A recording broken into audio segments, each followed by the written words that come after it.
Hey,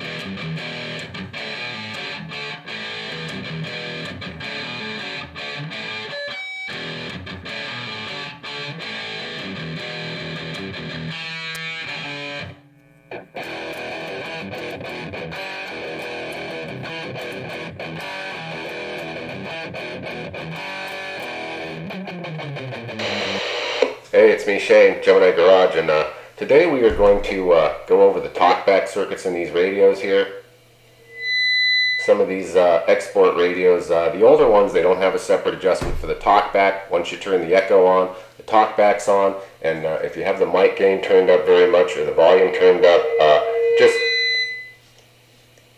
kind of causes a lot of problems there. So we're going to go inside of here. Most of these export radios are pretty similar. There's pretty much a wire that you can clip or put a toggle switch inline on, and then usually there's some place you can put a resistor to lower the volume of the talkback. So that's what we're going to do to this thing. We're going to put a toggle switch on it so we can turn it on and off, and then we're going to put a resistor across a couple of points to reduce the volume. So stick with me and let's get into it here.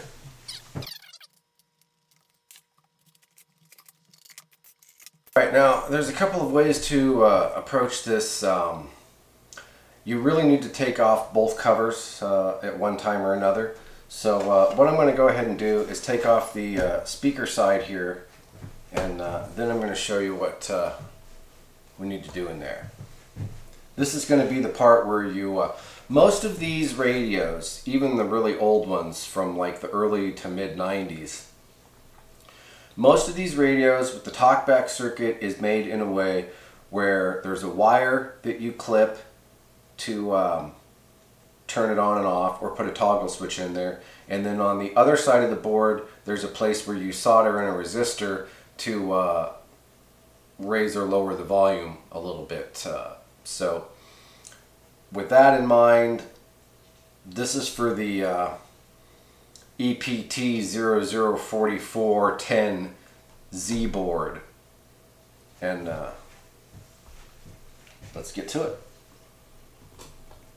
Don't forget you got this screw back here.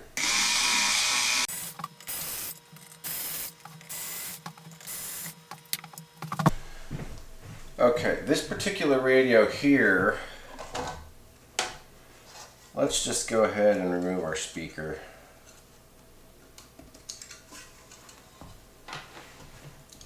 So this particular radio here, the wire that we're looking for, it says, by the way, you can go to, what is it, cbtricks.org. cbtricks.org, they got all kinds of manuals, schematics, tips and tricks for various CB radios, export 10 meter radios, just quite a lot of things actually. Pretty much everything. So if we look right here, it shows you on here 244, I believe.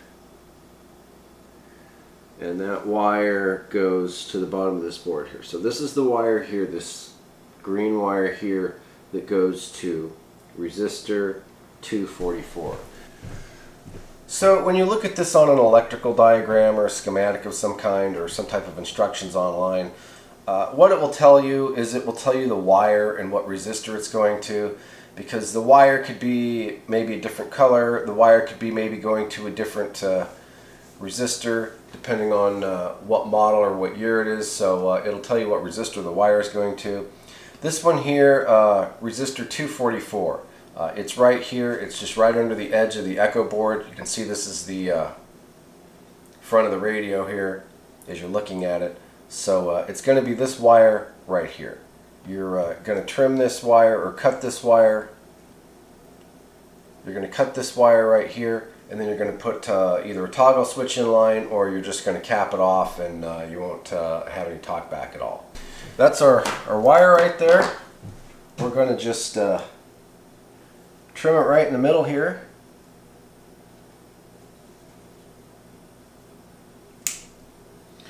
No more talkback.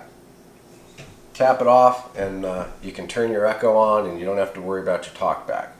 But if you would like to retain your talkback, then you need to wire in a toggle switch. So that's what we're going to do. You just want a micro toggle switch. You don't want something too big. Again, you're going to have to put a hole in the back. I mean, you could put this wherever you want. You could put it on the side or put it up the lid or on the bottom or wherever, but the back here is really good because you've got this heat sink right here that already kind of sticks out, so this toggle switch will kind of be you know, protected a little bit by the heat sink here, and then your coax here, so that's just a good spot for it and not a large switch. So that's what I'm going to do. This particular switch here came pre-wired, as you can see, and the wires on it are a little bit long, so I'm going to trim just a little bit off of there, and then that'll give me a little bit of wire to use for another. Okay, so again, this was our wire right here, and I just went ahead and cut it in half there. Got the wire strippers in there a little bit and kind of stripped the ends off of there. Went and got my micro switch, toggle switch here, and leads on here were already on there. They were a little long, so trimmed a little bit off. This would be great for another project, or you know, great for if you ever need an extra piece of wiring or something for a radio or something like this. This is good size wiring for it here. So keep your little wiring scraps like that. It may just look like a little scrap that's garbage, but that's a big piece of wire for a radio. So anyways, and like I said before, I'm going to just go ahead, I think, and enlarge one of these holes back here. I've got a hole punch, but it's a sheet metal hole punch. I've just got it, and I need to do a video and stuff on it, but I've never used it before, and I really don't want this radio to be the guinea pig for it because there's not a lot of real estate back here. You've got the heat sink over here, you've got the coax connector right here, and there's a serial number tag on the back right here. So like I said, there's just not a ton of real estate back here, so I think I'm just going to take this hole that's already there and just make it a little bit bigger. Won't have to make it too much bigger for this little switch here, and I'll probably just use a drill to do it. I'll just kind of tape this off a little bit in here, just kind of make a little box in here with some tape. Like I said, I won't have to do a lot of drilling on it, and have the vacuum cleaner handy while I'm doing it. I've been down that road before. If you've seen any of my other videos, I've had the vacuum cleaner nozzle in one hand and the drill in the other, so it's doable. So okay, let me resituate this here for a second, and I'll be right back.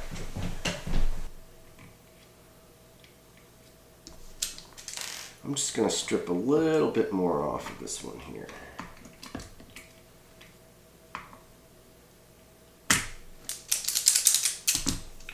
Not a bad idea when you're doing a lot of work to your radio to turn it upside down every once in a while and shake it too.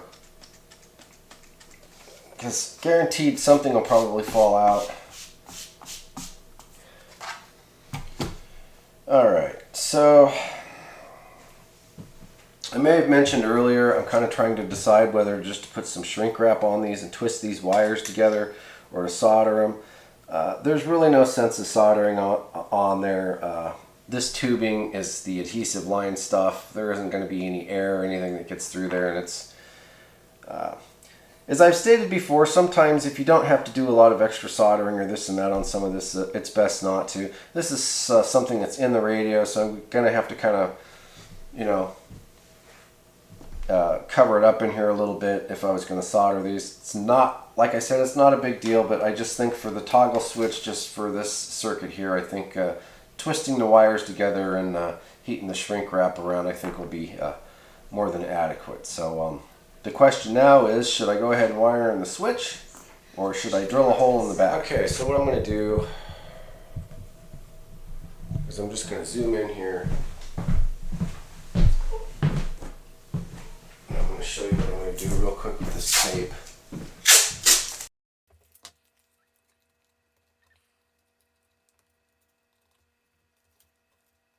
Like I said, I've got a metal punch kit, but I've never used it before, and I just do not want this radio to be the guinea pig for it. It's been through enough already. This is the one that I had to put new protection diodes in because I hooked it up backwards, and so. Okay, so you can see I'm just kind of building a little tray right there.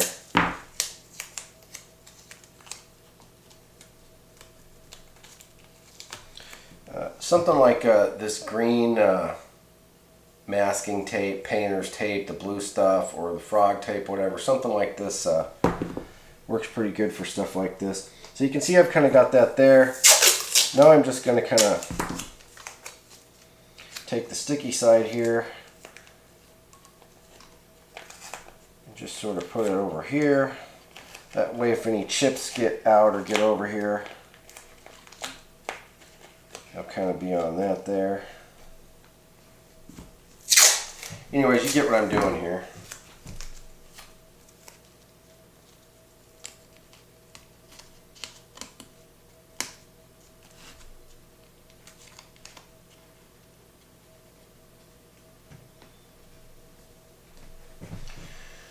Alright, already got a hole here. Your best bet for bits for something like this, you know, for just a micro toggle switch, are these center drill bits. You can get these things in a package of like 5 or 6. You can get them off, you know, eBay, Amazon, Harbor Freight, whatever. But you know, they already have a starter bit on the end of them, and they're really sharp. They're made out of like hard, high-speed tool steel. So something like this, they zip through pretty good. But as I said before, great for making holes and stuff like this. Let's see what size we need here. Yeah, this one here is probably enough. And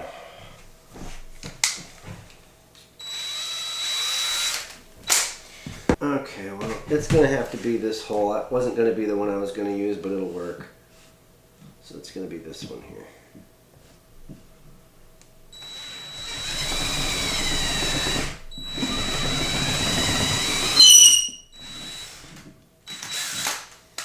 Need to lengthen this bit just a little bit here.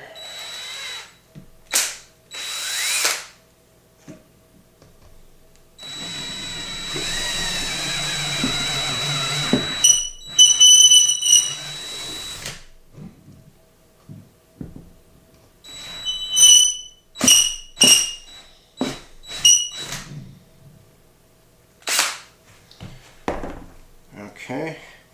We got a couple little chips down there in our trough, but nothing too excessive. We got some on the table here, but we'll just vacuum those up. Let's see if that's big enough for our switch.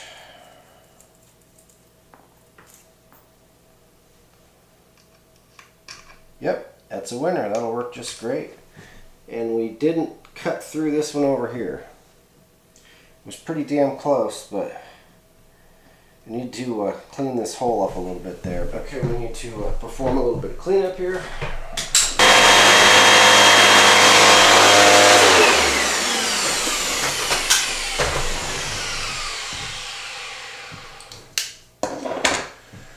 Okay, well, that's pretty good. There's a couple little chips stuck on there, but they'll come off when we take our tape off of there. So I took and just took a blade and just kind of, there's just a little bit of an edge on here. I just kind of got most of that off of there. It's pretty smooth. Smooth enough. You want it kind of smooth. It doesn't have to be perfect because you're going to have the switch butted up against it, so no big deal. So anyways, this looks good. I'm going to go ahead and take our tape off here.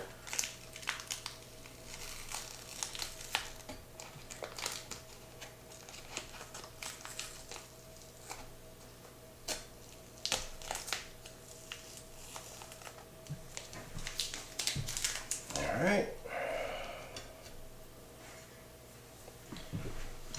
Okay, good on our tape. Like I said, not a bad idea to shake it upside down.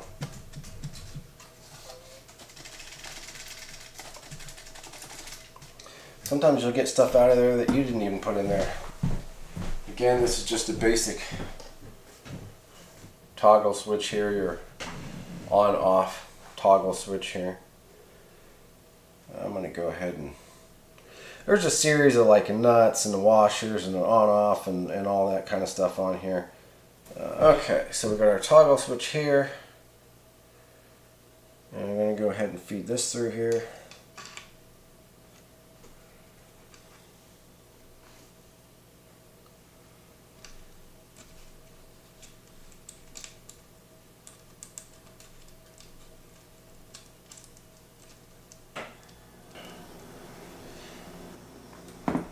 These things have a little alignment washer with them that's got a slot. I'm not going to bother with all that.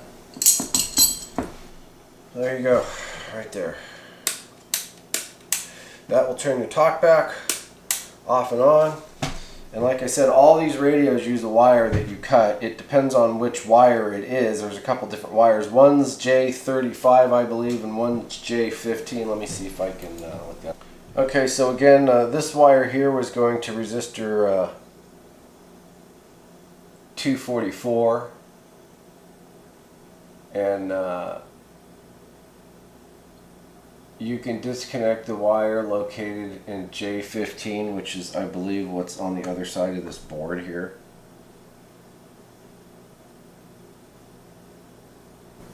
But anyways.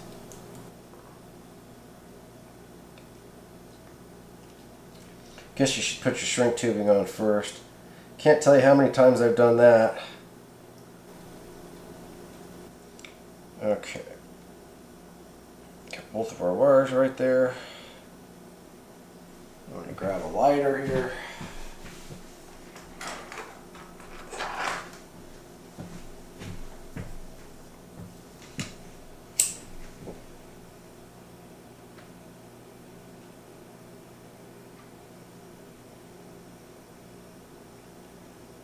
This lighter's got some serious pressure coming out of it. It's not even adjustable and it's rocking the shit.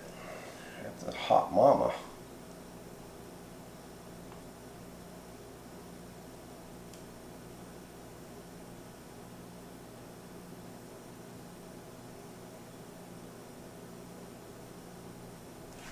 Okay, I think that's done. Like I said, this that's not going anywhere. And that's perfectly sealed in there, and I think we're good to go. Okay, so there we go. I just went ahead and put the shrink tubing on here and twisted these wires together and just put the shrink tubing on here. These this stuff, it's got the adhesive in there, so it seals all this up and it sticks to the wires. And even if I would have soldered these things together, I would have been using this tubing anyway. So for this application, it's perfectly fine. I'm not going to zip tie these or tie them off yet because I could always just tie them off to something like this, but I still got some other stuff I plan on using this radio, so it may be an ongoing project of things I'm going to do to it, so I'm not going to tie anything off in there just yet. But anyways, that's the finished project there. Looks pretty good. We got our on-off switch back here for the talkback. We got our pre-wired. These are nice size wires too. It's just, you know, it's a good match. The switch and the wire size and the location and everything, I think, is a good match for the radio. It doesn't look too hack job or anything in there, so I think that's pretty good. So I'm going to go ahead and throw the cover back on it, and we'll throw it together real quick and try it and see if that turns it on and off. And then once we know that that's been successful, we will turn it over and try the resistor trick and try reducing the volume in it a little bit and see how that goes. So stick with me.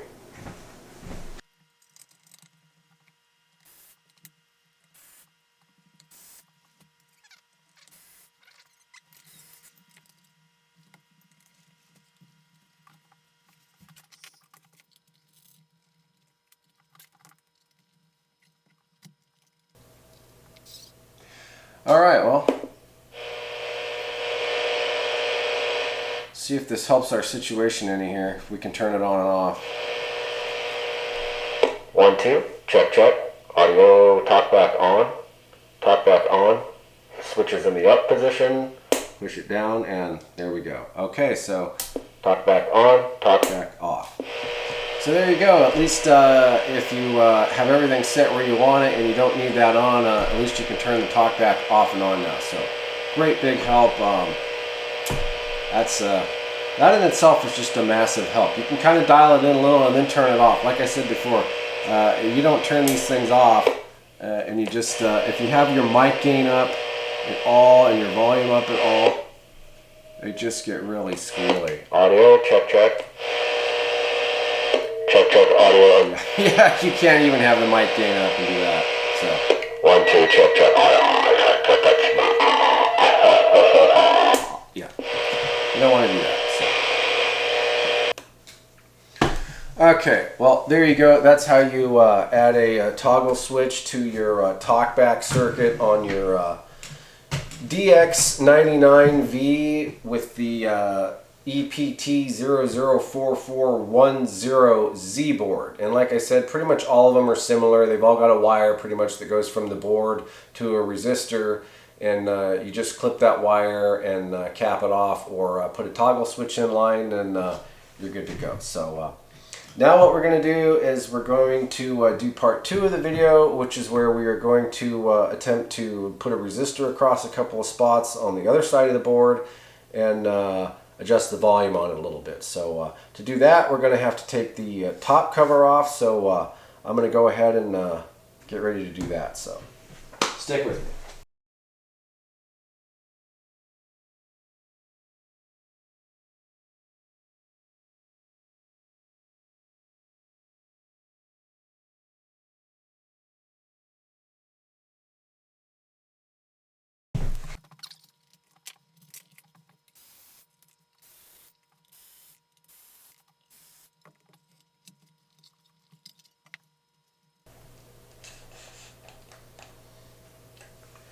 Okay, so as you can see, what I wanted to do was to take this lid off here and try and leave the side stands on it here, because it's just a little bit easier to... Another cool thing with these side stands is you can put your radio in it this way or the other way and have a little bit of a workspace. It's kind of nice for when you're working on the radio. What I'm going to do is I'm going to find the exact spot on here where you're supposed to lay the resistor. And there's a couple points on here where you're supposed to take a resistor. They say to start with a 470 kilo ohm resistor. I'm not sure. I might use one that's a little bit larger than that. I've got an assortment of them sitting over there. So let me do a little bit of quick research here and make sure I find the exact points on here and can point those out to you. And I believe on pretty much all the Galaxy radios, all the research that I could find from like the mid to late 90s all the way up through the early 2000s, all of them showed the same 2 points for laying the resistor. The wire location was a little bit different, but the place to lay the resistor across was the same. So let me do a little research and make sure I got it. These junctions, these are known as junctions here on the board here. This one is known as C154/R207, the junction of. And this one down here is the junction of C187/R235. And I'll try and make a map of that or put something on there, a note of it. I'm just saying that because that's what it says on the instructions there. If you flip the board over and you looked, there would be a junction for those right there. But as it stands, I'm just going to go with these 2 spots on the back of the board here, and I'll of course zoom in and show a close-up. Okay, so to be able to tell a real difference in any of this, I'm going to have to plug it in and turn it on and maybe talk through it and then put a resistor across there. I think instead of putting 2 legs on there, I'm just going to tack a resistor. This is like a 6 something or other. It's up a notch or 2 from the 470 that they recommended you start with, but I don't like a loud talkback volume. So I got the soldering iron out here. What I'm going to go ahead and do is I'm going to go ahead and tack one lead into place, and then I'm going to turn it on. We're going to listen to it, and then I'm going to hold the other one on there while I'm keyed up and see if it how much it cuts the volume down. So it's just kind of going to be the way it's going to have to be. And it doesn't really matter which end you put where, or on the resistors. If you want to put them all out a certain way, but otherwise it doesn't really matter. It said one end you tack right there and one end you tack right there.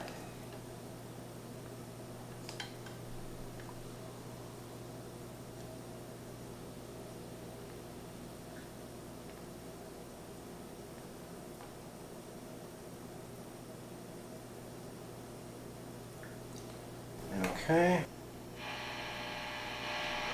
Just going to leave the volume kind of in the same spot there.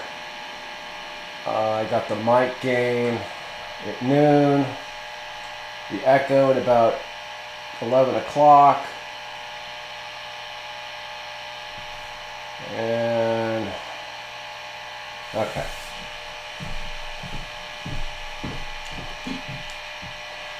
Audio, okay, our toggle switch is off. Audio, check, check. Okay, this is our normal level, and we're going to put a resistor up against this pot here. 1, 2, audio. Okay, so honestly, I was having a hard time telling the difference between the various resistors, so I just, I know that's the right spot, and I double checked it, so I just put a 680K resistor in there. It says start with a 470, but like I said, I couldn't really tell the difference between, I put one of these on there and I couldn't really tell a difference without it on there. I doubled 2 of them together and I could still, so like I said, I just went ahead and put the 680 across there. I know it's the right location. It says it's also supposed to smooth the talkback out a little bit if you're on sideband or FM too, so it's not going to hurt anything having it in there. I'll probably notice it in there when I have everything turned up a little bit more and using it.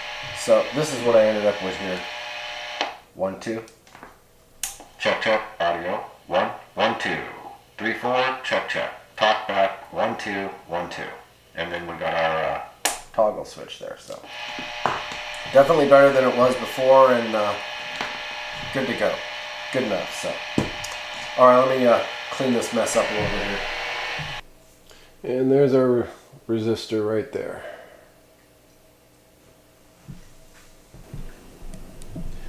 All right, well there you go. I hope that helped you mellow out your talkback issues. You know, by the time you maybe tune up these radios a little bit, and then you got your mic gain turned up, and then if you got a power mic on there, and then even sometimes an external speaker, it can really turn into a nightmare. And well, guys spend a lot of time going, well, why is it doing that? Well, I got it turned out still.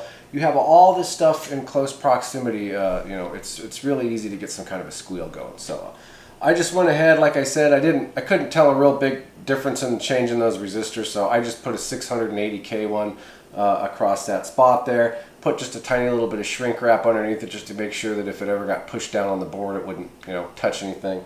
It was pretty safe the way that it was, but you could put, you know, whatever you want on there or leave it. Let's see here. Check, check. It's off, so you know our toggle works, right? That's the main thing. Check, check. Audio. 1, 2. 1, 2, 3, 4. 1, 2. Audio. Check, check. 1, 2. 1, 1, 1. Audio. Check, check. 1, 2. 1. 1, 2, 3, 4. Audio. Check, check. Okay. So now I can tell a difference in adding that resistor. I didn't have the audio, I didn't have the volume turned up very much, but you could, before when you had that talkback going, if you really started hollering into it and you turned the volume up a little bit, you could really start hearing it more in there, but that's reduced it quite a bit, I think, so that's good. Check, check, audio, 1, 2, 1, 2. That sounds pretty good, so, I mean, I'm not saying you can't get it to squeal still. Check, check, audio. 1, 2, 1, 2. But at least you can turn the damn thing off. 1, 2, check, check, audio. So. All right, well, like I said, there you go. I hope that helps you tame some of your talkback gremlins. All of these 10, 11, and 12 meter radios from, you know, like kind of the mid to late 80s on up, if they had echo or anything in them and they had the talkback, real pain in the butt. And then, you know, you get all this stuff, you know, like I said before, a lot of guys spend a lot of time trying to figure it out, but you get all of this stuff, you know, you got, you know, electricity and stuff going on in this core, then you've got, you know, a magnet and a microphone, you know, you've got a speaker essentially in here, you've got one in here, you've got you've got a lot going on here, and to not expect to get a squeal here and there from all this stuff is, you know, it's probably not going to happen. So again, trying to tone some of this stuff down a little bit can help you quite a bit. like I said, just having the toggle switch on the back of this thing, you know, is a world difference when trying to use one of these radios, because you just really don't need it on there. Like I said, you might have a monitor radio for listening to yourself. You may have an external speaker that's got TalkBack built into it. Or I've got one of those 2018 Extreme microphones that you can get a little bit of a TalkBack coming out of your speaker using that microphone too, if you want. So lots of other ways to use TalkBacks that work a lot better than these here. So if you at least have the toggle switch on there, that'll help you quite a bit. So once again, I hope you found it useful. I hope it gets you to getting an old radio on the air and actually getting some use out of it. And yeah. Till the next video, Shane, Gemini Garage.